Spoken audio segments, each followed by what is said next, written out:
వరంగల్లో ఓ మహిళ అనుమానాస్పద మృతి తీవ్ర ఉద్రిక్తతలకు దారితీసింది. మృతురాలి బంధువులు మృతదేహాన్ని తీసుకొచ్చి అత్తగారింట్లోనే ఖననం చేశారు. దీంతో పరిస్థితి ఉద్రిక్తంగా మారింది. కొద్దిసేపు హైటెన్షన్ వాతావరణం ఏర్పడింది. చివరకు పోలీసులు రంగప్రవేశం చేసి మృతదేహాన్ని పోస్ట్ మార్టానికి తరలించారు.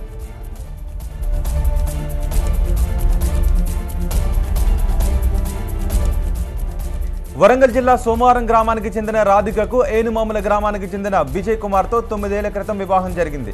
కొంతకాలంగా అదనపు కట్నం కోసం విజయ్ కుమార్ రాధికను వేధిస్తున్నాడు. ఈ క్రమంలోనే ఇంట్లోనే ఉరేసుకుని ఆత్మహత్య చేసుకుంది రాధిక. దీంతో రాధిక కుటుంబ సభ్యులు గ్రామస్తులు పెద్ద ఎత్తున ఆందోళనకు దిగారు. విజయ్ కుమార్ ఇంటి ముందు మృతదేహంతో ధర్నా చేశారు. అనంతరం ఆగ్రహించిన గ్రామస్తులు మృతదేహాన్ని అత్తవారింట్లోనే సమాధి చేశారు. పోలీసులు వారిని అడ్డుకునే ప్రయత్నం చేయడంతో తీవ్ర ఉద్రిక్త పరిస్థితులు ఏర్పడ్డాయి. పోలీసులు మృతురాలి బంధువుల మధ్య తోపులాట జరిగింది. చివరకు పోలీసులు మృతదేహాన్ని వెలికితీసి పోస్ట్ మార్టానికి తరలించారు.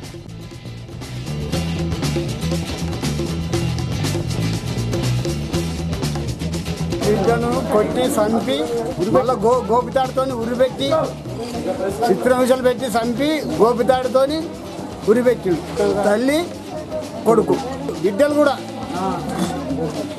అందరూ వాళ్ళ కుటుంబం మొత్తం ప్రభుత్వ ఉద్యోగి. వానికి నౌకరు లేకుండా చేయాలి, వాని ఉద్యోగం కూడా చేయాలి.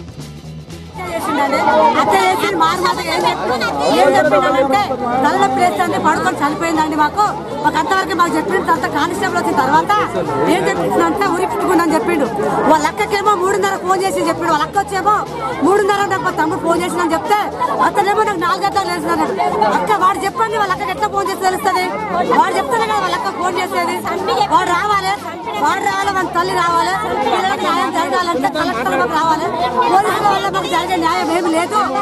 కలెక్టర్ మాకు వస్తేనే ఎస్పీ కానీ మాకు కలెక్టర్ మాకు వస్తేనే న్యాయం జరుగుతుంది.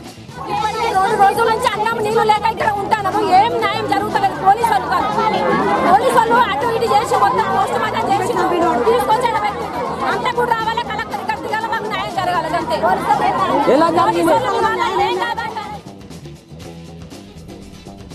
క్యాన్సర్తో పోరాడిన చిన్నారి వెంకట సాయి శివశ్రీ కన్నవాళ్ల గొడవలతో కనుమరుగైపోయింది. సాయి శివశ్రీ నెల 12న విజయవాడలో చనిపోయింది. అయితే మరణానికి ముందు సెల్ఫీలో డాడీని ప్రాధేయపడిన మాటలు దేశవ్యాప్తంగా సంచలనం రేపాయి. ప్రతి ఒక్కరిని కదిలించాయి. ఇప్పటికీ కన్నీరు పెట్టిస్తున్నాయి. ఇలాంటి తండ్రి కూడా ఉంటాడా? డాడీ నన్ను బతికించు అన్న కన్నబిడ్డ ప్రాధేయపడితే కనికరించిన వ్యక్తి తండ్రేనా? అసలు మనిషేనా అని ప్రతి ఒక్కరూ ఆశ్చర్యపోయారు, ఆగ్రహాన్ని వ్యక్తం చేశారు. సాయిశ్రీ డాడీ అని సంబోధించిన విజయవాడ వాసి మాదంశెట్టి శివకుమార్ చిన్నారి చనిపోయాక ఇప్పుడు స్పందించాడు. సాయిశ్రీ తన ఆరో ప్రాణం అంటూనే ఆమె తన కూతురు కాదంటున్నాడు. మరోవైపు సాయిశ్రీ అతని కూతురేనని, అతనితో తనకు పెళ్లైందని శివకుమార్ తనతో చర్చకు రావాలంటోంది సుమశ్రీ. ఇంకోవైపు వీరిద్దరి మధ్య గొడవలతో చిన్నారిని నిర్లక్ష్యం చేసి ప్రాణాలు తీశారని ఆగ్రహాన్ని వ్యక్తం చేస్తున్నారు స్థానికులు. ఇప్పుడే ఇద్దరు స్పందించి ఉంటే చిన్నారి ప్రాణాలు దక్కేవంటున్నారు.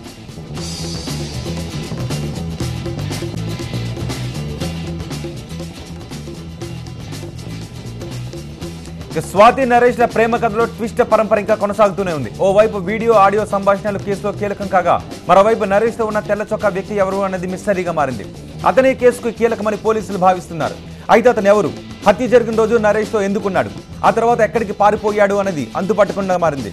పెద్దల పంతాన్ని కట్టుబాట్లను కాదని ముంబైలో ఒకటయ్యారు స్వాతి నరేష్లు. ఆ తర్వాత స్వాతి తండ్రి ఫోన్ కాల్తో ఈ నెల 2న భువనగిరికి వచ్చిన ఇద్దరు అదే రోజు స్వాతి పుట్టింటికి వెళ్ళగా నరేష్ మాత్రం హత్యకు గురయ్యాడు. అయితే భువనగిరిలో నరేష్తో పాటు ఓ తెల్ల చొక్కా వేసుకున్న వ్యక్తి ఉన్నట్టుగా తెలిసింది. ఇదే విషయాన్ని పల్లెలకు చెందిన ఓ రేషన్ డీలర్ పోలీసులకు చెప్పాడని నరేష్ సోదరి చెప్పింది. ఆ తెల్ల చొక్కా వేసుకున్న వ్యక్తి ఎవరు?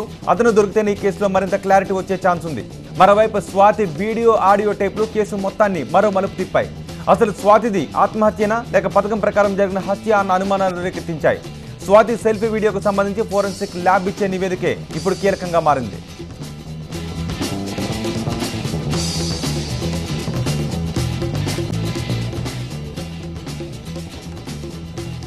ఇక ఆన్లైన్లో మందుల విక్రయాలను పూర్తిగా నిలిపివేయాలని డిమాండ్ చేస్తూ మెడికల్ షాపుల యజమానులు ఒకరోజు దేశవ్యాప్త బంద్కు దిగుతున్నారు. దేశవ్యాప్తంగా మెడికల్ షాపులు మూతపడుతున్నాయి. కేంద్ర ఔషధ చట్టానికి చేయనున్న మార్పులు చేర్పుల్లో తమ డిమాండ్ను పరిగణలోకి తీసుకోవాలని యజమానులు కోరుతున్నారు. ఆన్లైన్ అమ్మకాల వల్ల దేశవ్యాప్తంగా ఉన్న 8 లక్షల మంది కెమిస్టులు, వారిపై ఆధారపడిన వారు 40 లక్షల మంది ఉపాధి ప్రశ్నార్థకమవుతోందంటున్నారు. తమ డిమాండ్ల సాధన కోసం దేశంలోని అన్ని రీటైల్ మెడికల్ షాపులు మూసివేస్తున్నట్టుగా యజమానులు ప్రకటించారు. ఈ బంద్ యాక్చువల్గా ఆల్ ఇండియా అసోసియేషన్ వాళ్ళు కాల్ఫర్ చేశారండి. ఆన్లైన్ మందులు కొనుక్కోవటం అనేది పెద్ద పెద్ద సిటీస్లో మెయిన్గా జరుగుతున్నది. ఇది అట్లా చిన్న చిన్న టౌన్లో కూడా పాకే ప్రమాదం ఉన్నది. ఈ యాంటీబయాటిక్స్ అనండి, లేకపోతే ట్రాంక్లైర్స్ అనండి, లేకపోతే ఈ బీపీ డ్రగ్స్, షుగర్ డ్రగ్స్ అనండి, వాళ్ళు కంటిన్యూస్గా అట్లా వాడుకోవడం అనేది అది అంత మంచి లక్షణం కాదు. కొన్ని డ్రగ్స్ అలవాటు పడిపోయి ఆ మందులు లేకపోతే వాళ్ళు బ్రతకలేని స్థితికి వచ్చేస్తారు. కాబట్టి ప్రజలకి అవసరమైన కరెక్ట్ మందులు, కరెక్ట్ డోసేజ్ తోటి, కరెక్ట్ పవర్స్ తోటి, కరెక్ట్ కంపెనీ మందులు ప్రజలకు దొరుకుతాయి. కాబట్టి ఆన్లైన్ మందులనే అమ్మకాలను పూర్తిగా ఆపేయాలి. హోటళ్లు, రెస్టారెంట్లపై 18% పన్ను విధించడం అన్యాయమని రాష్ట్ర హోటళ్ల సంఘం ఆందోళన వ్యక్తం చేసింది. ఇదే పన్ను కొనసాగిస్తే వినియోగదారులపై తీవ్ర భారం పడుతుందని, హోటల్ దివాలా తీసి మూతపడే ప్రమాదం ఉందని తెలిపింది. ఇదివరకు 5% కొనసాగించాలని డిమాండ్ చేస్తూ ఇవాళ దక్షిణాది రాష్ట్రాల్లో హోటళ్లు బంద్ పాటిస్తున్నట్టుగా ప్రకటించింది. తెలంగాణలో 50,000 హోటల్స్ నుంచి సంవత్సరానికి 300 కోట్ల వరకు పన్ను రూపంలో ప్రభుత్వానికి ఆదాయం వస్తుందని సంఘం చైర్మన్ నాగరాజ్ అన్నారు.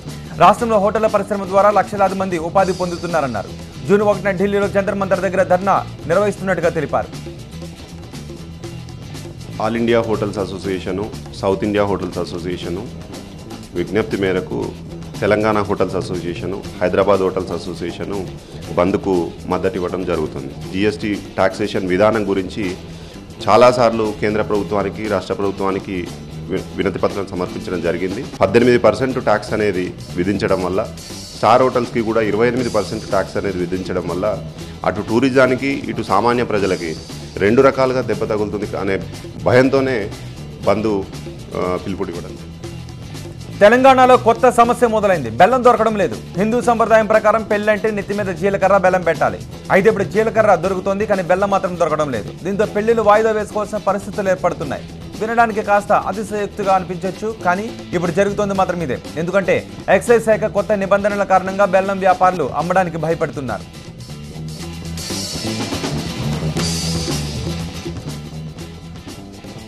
ఎక్సైజ్ శాఖ గుడుంబ తయారీకి వినియోగించే నల్ల బెల్లాన్ని నిషేధించడంతో పాటు బెల్లం వ్యాపారులపై ఉక్కుపాదాన్ని మోపింది. దీంతో గుడుంబ తయారీదారులు నల్ల బెల్లానికి బదులుగా తెల్ల బెల్లాన్ని ఉపయోగిస్తున్నారు. దీంతో బెల్లం అమ్మకాలపై ఎక్సైజ్ శాఖ అధికారులు ఆంక్షలు విధించారు. బెల్లం అమ్మకాల వివరాలను తెలపాలంటూ వ్యాపారులకు ఎక్సైజ్ అధికారులు నోటీసులు జారీ చేశారు. అక్రమంగా బెల్లం అమ్మితే పీడీ యాక్ట్ కింద కేసులు పెడతామని హెచ్చరించారు. దీంతో వ్యాపారులు బెల్లం అమ్మకాలను పూర్తిగా నిలిపివేశారు. సరఫరా కూడా ఆగిపోయింది. వినియోగదారులు షాపుల చుట్టూ తిరుగుతున్న బెల్లం మాత్రం దొరకడం లేదు. కొన్ని చోట్ల అరకిలో మాత్రమే అమ్మడానికి అనుమతినిచ్చారు.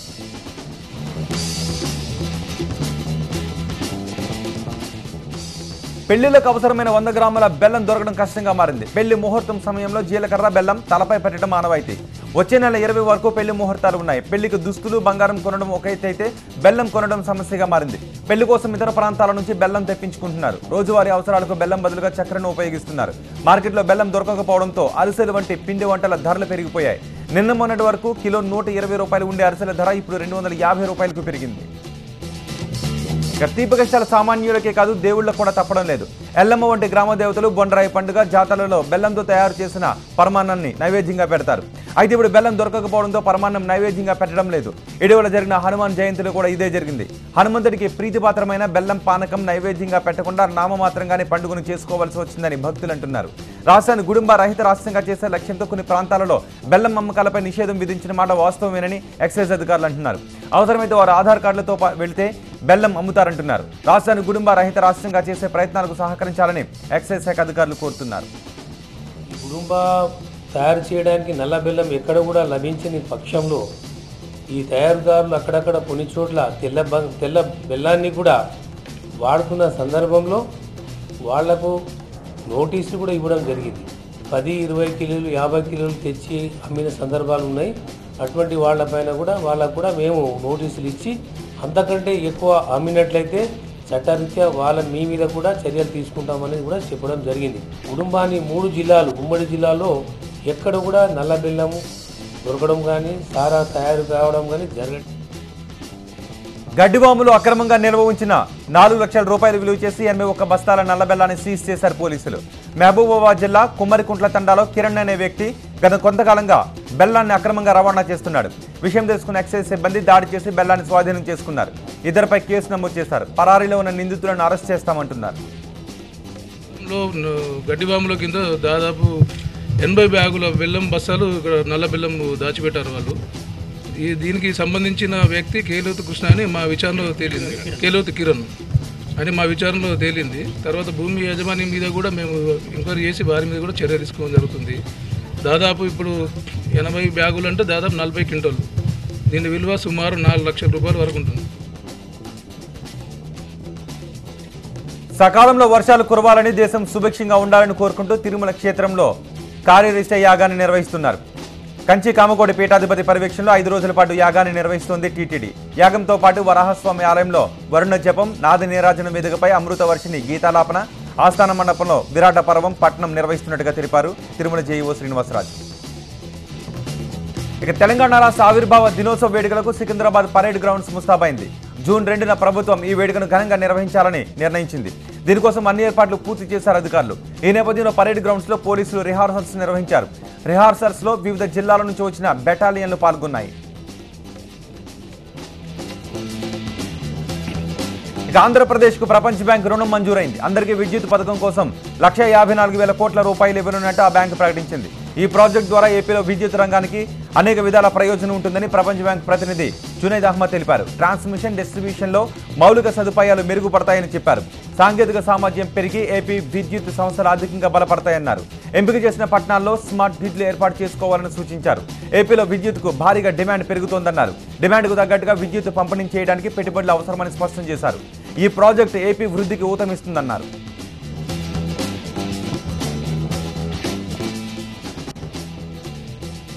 ఇక ప్రపంచవ్యాప్తంగా టెర్రర్ సృష్టిస్తున్న జికా వైరస్ భారత్లోకి ప్రవేశించింది. ప్రమాదకరమైన జికా వైరస్ అహ్మదాబాద్లో బయటపడడంతో హైదరాబాద్ అధికారులు అలర్ట్ అయ్యారు. శంషాబాద్ ఎయిర్పోర్ట్లో తనిఖీలను ముమ్మరం చేశారు. జికా వైరస్ ప్రభావిత 93 దేశాల నుంచి వస్తున్న వారికి తప్పనిసరిగా స్క్రీనింగ్ చేస్తున్నారు. ఈ సంవత్సరం జనవరి నుంచి మే వరకు మొత్తం 10,084 విమానాలు శంషాబాద్ ఎయిర్పోర్టుకు రాగా వాటిలో 4,274 విమానాలు జికా వైరస్ ఉన్న 93 దేశాల నుంచి వచ్చాయి. జికా వైరస్ ప్రభావిత దేశాల నుంచి వస్తున్న ప్రయాణికులకు జనవరి నుంచి స్క్రీనింగ్ చేస్తున్నామని, ఇప్పటి వరకు ఎలాంటి పాజిటివ్ కేసులు రాలేదంటున్నారు అధికారులు. జనవరి నుంచి మనకి స్క్రీనింగ్ స్టార్ట్ చేయడం మొదలుపెట్టాం మనకి ఇండియాలో. ఎందుకంటే ఇండియాలో జీకా వైరస్ అనేది మనకి ఎంట్రీ అనేది అవ్వలేదు. అంతకుముందుకు మనకి మిగతా కంట్రీస్లో వచ్చింది. మనకి 93 కంట్రీస్లో దే హ్యావ్ గివెన్ జీకా వైరస్ ఉంది అని చెప్పి. So the WHO when they have declared, ఎప్పుడైతే డిక్లేర్ చేశారో ఆ కంట్రీస్లో జీకా వైరస్ ఉంది అని ఉన్న తర్వాత అప్పుడు మనం ఎంట్రీ కాకుండా, అంటే we have taken all port of entries, not only the airports and port health and airports and land. So ఈ 3 ప్లేసెస్లో కూడా we have government of India we have given the guide lines to all the people ఎక్కడి నుంచి అయితే ఆ countries నుంచి అయితే ఎవరైతే వస్తున్నారో వాళ్ళందరికీ స్క్రీనింగ్ చేయాలి అని చెప్పి. సో అరైవల్ దగ్గర ఎప్పుడు ఎయిర్పోర్ట్ హెల్త్ ఆర్గనైజేషన్ అనేది అన్ని ఎయిర్పోర్ట్స్లో, ఇంటర్నేషనల్ హెల్త్ ఎయిర్పోర్ట్స్లో ఉంది మనకి 24/7. ముంబై అర్జున సర్కిల్లో ఘోర రోడ్డు ప్రమాదం జరిగింది. అతివేగంతో దూసుకొచ్చిన కార్ ఢీ కొట్టడంతో బస్ అదుపు తప్పింది. కంట్రోల్ చేసే క్రమంలో బస్ డ్రైవర్ కింద పడిపోయాడు. దీంతో బస్ రోడ్డు పక్కనే ఉన్న ఓ క్లినిక్లోకి దూసుకెళ్లింది. ఈ ఘటనలో 5గురికి తీవ్ర గాయాలయ్యాయి. వెంటనే వారిని ఆసుపత్రికి తరలించారు పోలీసులు. బస్ డ్రైవర్, కార్ డ్రైవర్ ఇద్దరిని పోలీసులు అదుపులోకి తీసుకున్నారు. ఇద్దరి అజాగ్రత్తే ప్రమాదానికి కారణమని ప్రాథమికంగా నిర్ధారించారు. కారు ఢీకొట్టడం వల్లే బస్సు అదుపు తప్పిందని ప్రత్యక్ష సాక్షులు చెప్పారు. కేసు నమోదు చేసిన పోలీసులు దర్యాప్తు చేపట్టారు. అర్జున సర్కిల్లో ఇలాంటి ప్రమాదాలు పరిపాటిగా మారాయి.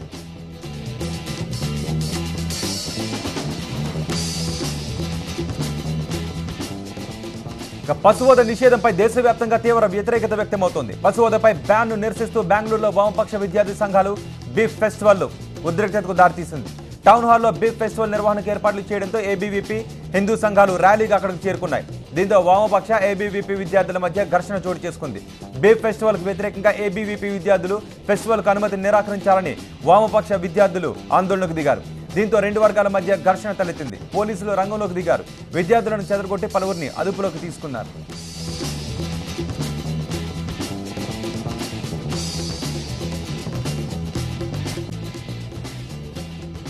బీహార్లో రౌడీలు రెచ్చిపోయారు. బెగుసరాయ్లోని నేషనల్ హైవేపై ఉన్న పెట్రోల్ బంక్పై దాడి చేశారు. ఓనర్ని చంపి సొత్తునంతా దోచుకు వెళ్లారు. బైక్పై వచ్చిన 3 దుండగులు ఆఫీస్ రూమ్లోకి వెళ్లి ఓనర్ లక్ష్మీనారాయణపై దాడి చేశారు.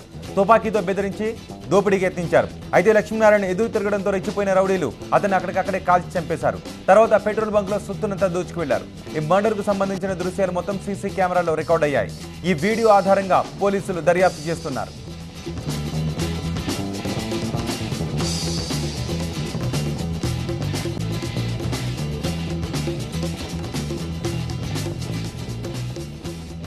కాశ్మీర్ సమస్యకు శాశ్వత పరిష్కారాన్ని కనుగొంటామని మరోసారి స్పష్టం చేశారు కేంద్ర హోంమంత్రి రాజ్నాథ్. దేశాన్ని అస్థిరపరిచేందుకు పాకిస్తాన్ ఎన్ని పన్నాగాలు పనినా తలొగ్గే ప్రసక్తి లేదంటున్నారు. మోదీ సారథ్యంలోని ఎన్డీఏ ప్రభుత్వం 3 ఏళ్ల పాలన పూర్తి చేసుకున్న సందర్భంగా యూపీలోని మీరట్లో జరిగిన కార్యక్రమంలో ఆయన మాట్లాడారు. కాశ్మీర్ యువతను ప్రలోభ పెట్టేందుకు కొన్ని శక్తులు ప్రయత్నిస్తున్నాయని, ఎలాంటి పరిస్థితుల్లోనూ కాశ్మీర్ సమస్యకు శాశ్వత పరిష్కారం కనుగొని తీరుతామని ఆయన భరోసా ఇచ్చారు. ఉగ్రవాదానికి ఆశ్రయమిస్తున్న పాక్ కేవలం కశ్మీర్నే కాకుండా దేశం మొత్తాన్ని అస్థిర పరిస్థితిని లక్ష్యంగా పెట్టుకుందని ఆగ్రహాన్ని వ్యక్తం చేశారు.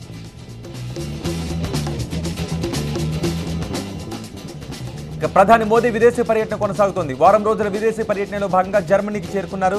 జర్మనీ ఛాన్సలర్ ఏంజెలా మెర్కెల్తో సమావేశమై ఇరు దేశాలకు సంబంధించిన ద్వైపాక్షిక అంశాలపై చర్చలు జరుపుతారు. జర్మనీ అధ్యక్షుడు ఫ్రాంక్ వాల్టర్తో సమావేశమవుతారు. వాణిజ్యం, పెట్టుబడులు, భద్రత, ఉగ్రవాద వ్యతిరేక పోరు, సైన్స్ అండ్ టెక్నాలజీ తదితర అంశాలపై 2 దేశాల అధినేతలు చర్చిస్తారు. జర్మనీ రాజధాని బెర్లిన్లో జరిగే 2 దేశాల పారిశ్రామికవేత్తలతో ఏర్పాటు చేసిన సదస్సులో మోదీ, మెర్కెల్ పాల్గొంటారు. జూన్ 2వ తేదీన సెయింట్ పీటర్స్బర్గ్లో జరగనున్న అంతర్జాతీయ ఆర్థిక సదస్సులో పుతిన్తో కలిసి మోదీ ప్రసంగిస్తారు. అనంతరం ప్రపంచంలోనే ప్రఖ్యాతిగాంచిన స్టేట్ హెరిటేజ్ మ్యూజియం పురాతన ప్రతుల గ్రంథాలను మోదీ సందర్శించనున్నారు. జూన్ 2, 3 ఫ్రాన్స్లో మోదీ పర్యటిస్తారు. బంగాళాఖాతంలో ఏర్పడిన వాయుగుండం తుఫానుగా మారింది. తూర్పు మధ్య బంగాళాఖాతంలో కేంద్రీకృతమై ఉన్న ఈ తుఫాన్ని మోర్కా అని పేరు పెట్టారు. ఉత్తర ఈశాన్య దిశగా కదులుతున్న మోరా తుఫాన్ మంగళవారం బంగ్లాదేశ్ దగ్గర తీరం దాటే అవకాశం ఉందని తుఫాను హెచ్చరికల కేంద్రం స్పష్టం చేసింది. తుఫాను ప్రభావంతో కోస్తాలో 1-2 చోట్ల వర్షం పడే అవకాశం ఉందంటున్నారు వాతావరణ శాఖ అధికారులు. ఇవాళ దేశ రాజధానితో పాటు పలు ప్రాంతాల్లో కొద్దిపాటి వర్షాలు పడ్డాయి. అలాగే తెలుగు రాష్ట్రాల్లో ఉష్ణోగ్రతలు తగ్గుముఖం పట్టాయి. 2 రోజులుగా అనేక ప్రాంతాల్లో ఉష్ణోగ్రతలు తగ్గాయి.